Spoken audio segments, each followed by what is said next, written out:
Bien, écoute, je suis né en 1925 et je suis né dans une famille, disons, de l'époque humaniste. Et mon père était plutôt, de gauche, un socialiste de gauche. Et moi, j'ai été nommé ingénieur électromécanique de l'État en Mayenne. Mayenne, c'est un département extrêmement catholique et, disons, de droite, pour ne pas dire réactionnaire. Et là, je suis rentré, et puis, comme chef de bureau d'études, et j'ai adhéré au parti en 1956, l'année des événements de Hongrie. Et comme tout jeune militant, ça m'a assez interrogé sur ce qu'étaient ces liaisons, pourquoi il y a eu cette révolte en Hongrie. Donc ça pose une question sur ce qu'était vraiment un parti communiste. Mais un collègue m'a fait, pas chapitrer, c'est pas le mot, mais pour me dire, il ne faut pas laisser quand même les fascismes s'interroger en Hongrie. Et puis, donc j'ai continué à militer. J'ai monté une cellule du parti au rez-de-chaussée, à ce bureau d'études. J'avais monté également un syndicat CGT. C'était, disons, le parcours normal d'un militant du parti.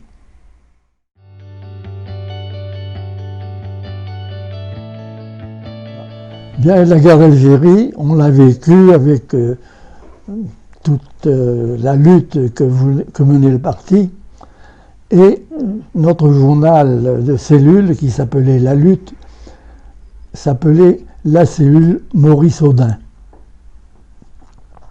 Donc on distribuait les tracts, on tenait des réunions pour faire comprendre ce qu'était cette guerre d'Algérie. On était évidemment du côté de la droite et la réaction, et des gens, notamment de l'OS, ne nous voyaient pas ça d'un très bon œil. Une fois, je me souviens d'un camarade, Jourdain il s'appelait. On était allé faire une réunion dans une commune, et là, il y avait des gens de l'OS qui voulaient absolument qu'on monte sur la tribune. Moi, je n'avais pas beaucoup d'expérience, mais le camarade Jourdain m'a dit surtout, ne montons pas sur la tribune parce que c'est là qu'ils vont nous agresser. Il vaut mieux qu'on s'en aille. Donc, on est parti, on a rejoint sa voiture, et il tapait sur la voiture, etc., et on est parti. Donc, l'ambiance n'était pas très agréable. Mais donc, c'est ça, la guerre d'Algérie, c'était le combat de militants. Voilà.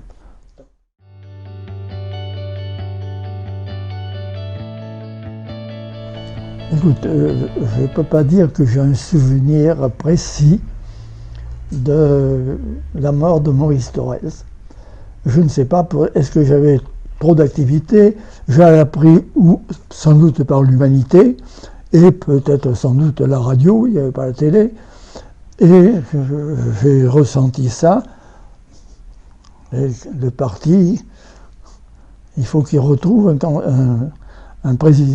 secrétaire général de la carrure qu'avait Maurice Thorez. Parce que vraiment, c'était un type très, comment je dirais, beaucoup de charisme, qui savait extrêmement bien s'exprimer. Ensuite, non, je n'ai pas d'autres souvenirs précis de ça. Par contre, et je reviens en arrière,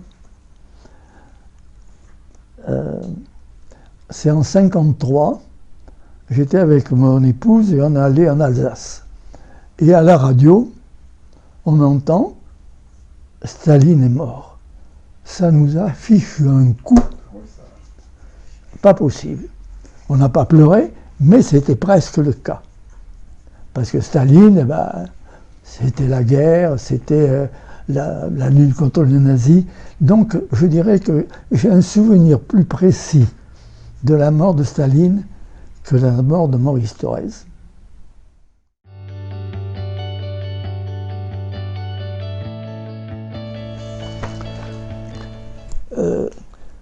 Quand on a appris le vol de Youri Gagarin, en tant que communistes, ça nous a plus émus, mais aussi remplis de fierté. Parce que on disait, enfin, c'est l'Union soviétique qui a envoyé le premier homme dans l'espace. Et l'Union soviétique était connue, enfin, et appréciée pour sa lutte contre le nazisme, malgré tout ce qu'on pouvait décrier sur elle. Mais ça prouvait quand même que ce pays communiste était à l'avant-garde de la science, de la lutte sociale et de la lutte contre le fascisme. Et pour nous, c'était le symbole de ce qu'était ce pays frère.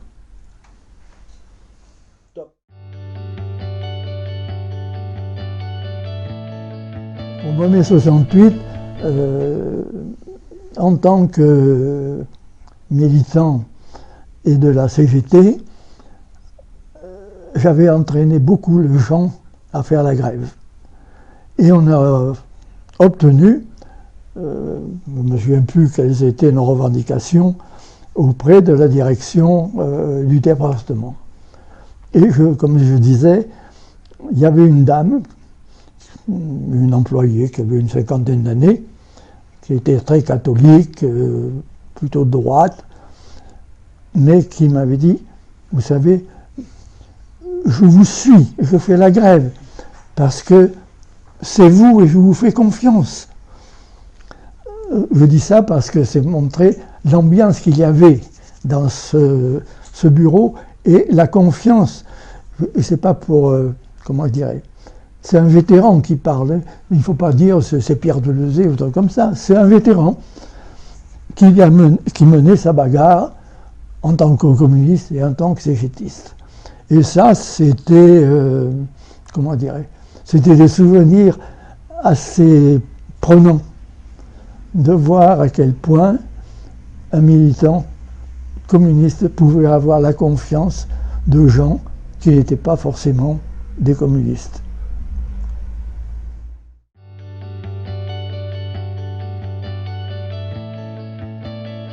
Bien, écoute,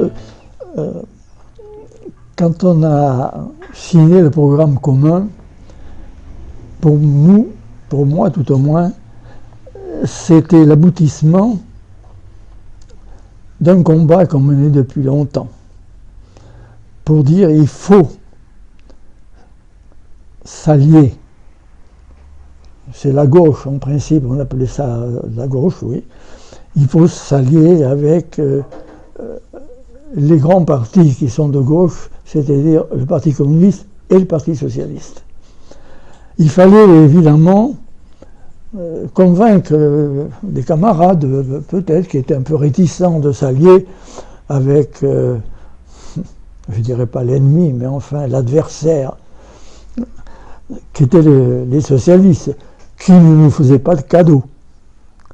Mais on est arrivé avec François Mitterrand à mettre sur pied ce programme commun et vis-à-vis des camarades et des travailleurs, on rappelait qu'une alliance comme celle-là entre le Parti communiste et le Parti socialiste avait permis le Front populaire et d'obtenir tout ce que le Front populaire, on ne va pas rentrer dans le détail, tout ce que le Front populaire nous avait apporté. Mais il ne faut pas oublier que cette alliance, aussi bien au Front populaire qu'en 1981, cette alliance n'était possible, de mon point de vue, que parce que le Parti communiste était puissant. N'oublions pas qu'après la guerre, le Parti communiste aussi avait une aura exceptionnelle. C'était le parti des résistants et des fusillés. Et donc, chez les travailleurs, et plus largement que ça, il y avait une confiance dans le Parti communiste. Et les gens pensaient, si le Parti communiste le signe, faisons-lui confiance.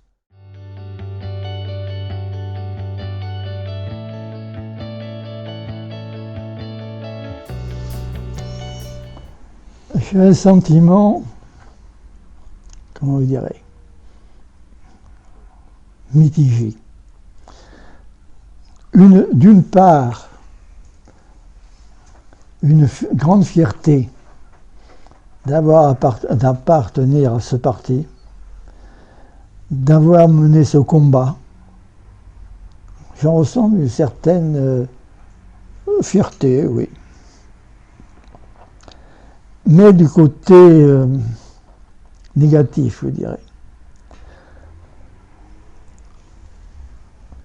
Je pense que j'ai, parce qu'il faut dire le mot sacrifié, mais un peu au détriment de ma vie de famille, qui a supporté un père qui rentrait du travail et qui repartait pratiquement 3 fois par semaine faire des réunions ou des meetings, etc. Et j'ai eu de réflexion, qu'on me dise, sauf quelquefois mon épouse qui disait « Oh oui, tu fais ça parce que ça te plaît bien. Hein ». Sans doute. Si ça avait été une corvée, je ne l'aurais pas faite. Mais le côté négatif, c'est ça. C'est qu'aujourd'hui, je me pose la question, est-ce que tu le referais? Avec tout ce que ça a eu de négatif vis-à-vis de l'épouse et des enfants. Alors, étant donné le Parti communiste a 100 ans, mais il est dans une, je dirais, la marée basse. Et ça peut poser des questions en se disant, est-ce que ça valait le coup de mener ce combat? Alors, malgré les erreurs qu'il y a eu, bon, quel parti n'en fait pas, je reste convaincu qu'on a raison de mener ce combat, parce que si les résultats ne sont pas à la hauteur qu'on espérait, il n'empêche que l'idéal communiste, pour moi, reste un idéal qui est probablement, peut-être, mais je me fais plus des illusions, mais un idéal qui est peut-être partagé par beaucoup plus de gens qu'on ne croit.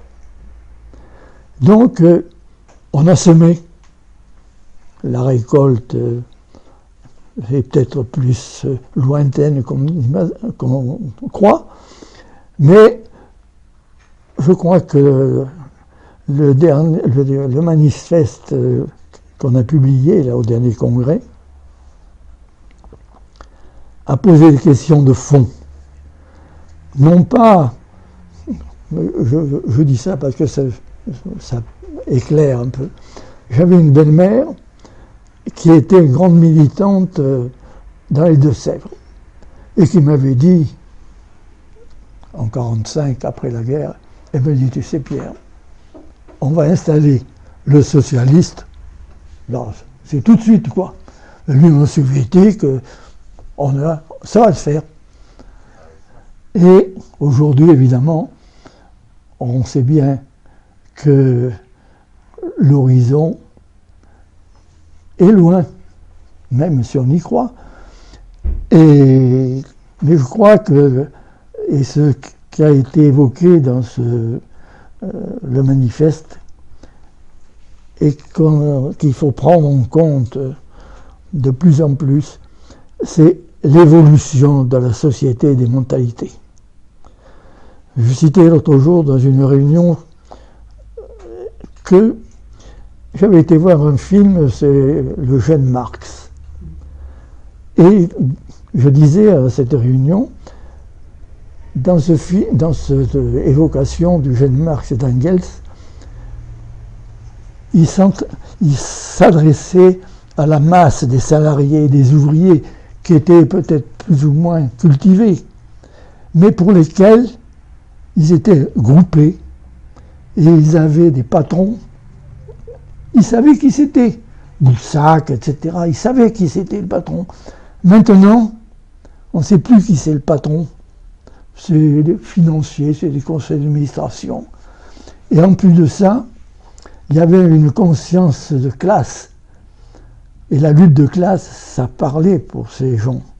Maintenant, est-ce que cette conscience de classe, je pense qu'elle s'est dissoute, un truc comme ça, parce que quelle relation il peut y avoir du point de la lutte de classe entre le gars qui travaille dans une tranchée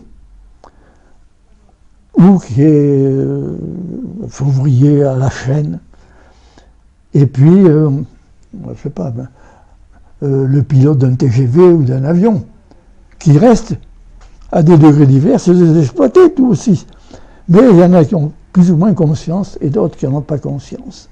Et je crois que c'est dans cette situation de la société et des mentalités qu'on doit mener la lutte. Et c'est pas facile.